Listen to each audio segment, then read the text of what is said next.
Приветствуем вас на канале Раиса Горяченко «Дача, сад, огород, цветы».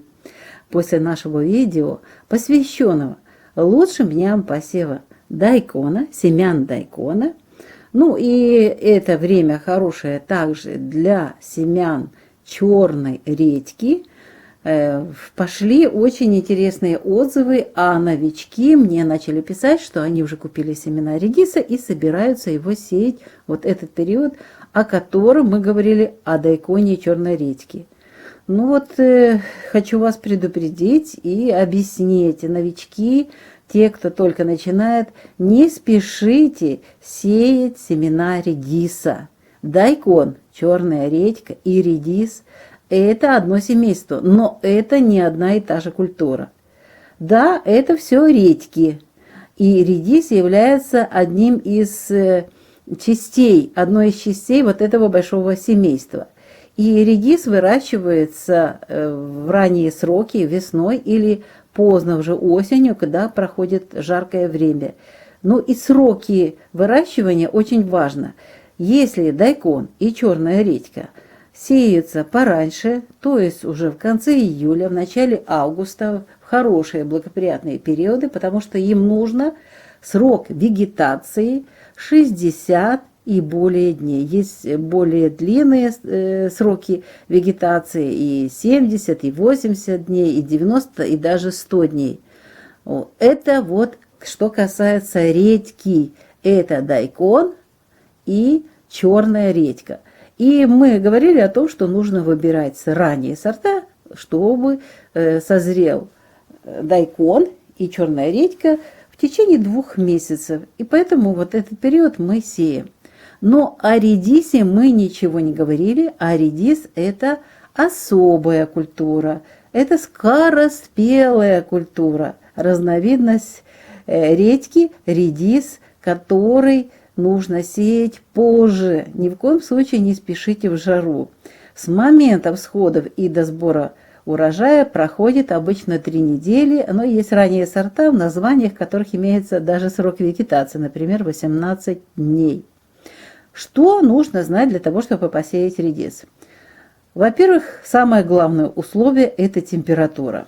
Температура воздуха, почвы нужно не 40 градусов, как сейчас есть, кстати, а почва прогревается в некоторых регионах и до 60 и выше градусов.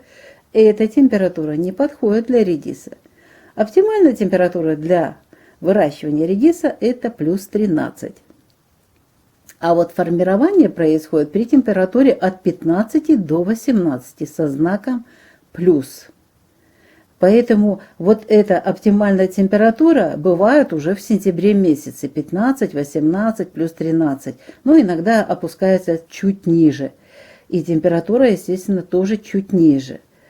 И эта температура сейчас у нас никак не установится, даже если прошли, допустим, циклоны, все равно температура будет 29 днем, 25, 29. Это короткий период. Август впереди очень жаркий месяц. Поэтому, пожалуйста, не спешите сеять редис, семена редиса. Это первый важный момент при выборе сроков посева редиса. Далее, очень важно еще один момент. Вместе с температурой нужны условия короткого светового дня и прохлада. Что такое короткий световой день? Обычно у нас начинается лето, и до 21 июня растет световой день, он длиннее, а ночи короткие.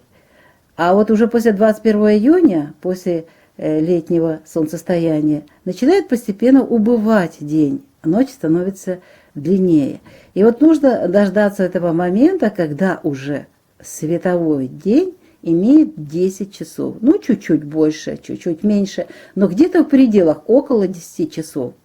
И эти 10 часов так настроены эти культуры на то, что они в короткий световой день, естественно, растут и формируют корнеплоды.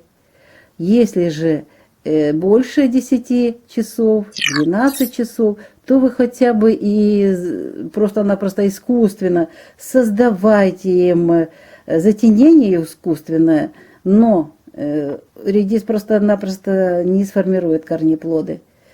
С одной стороны жара, с другой стороны вот такой длинный еще световой день, больше 12 часов. 12 часов – это условия, которые приведут к тому, что вырастут только листья и тоненький корешочек. Он не сформируется в корнеплод. Поэтому ваши рассказы о том, что и создали условия, но, правда, температуру не создали, такие условия, и не растет корнеплод. Он не сможет расти, потому что нету этих важных условий, которые нужны для редиса. Далее. Еще один важный момент, о чем нужно сказать. Сейчас даже мы говорили вот о посеве сидератов и говорили о крестоцветных, а редис как раз является крестоцветной культурой. Когда сильно жарко, в летний период очень опасно сеять вот эти крестоцветные культуры. Почему? В первую очередь мы уже назвали вот эти условия. И третья очередь, это значит у нас есть важные условия, это длина светового дня, должен быть короткий световой день, температура, и не должно быть вредителей. А этих вредителей в июле и где-то до 20 августа, а иногда бывает и позже, очень много.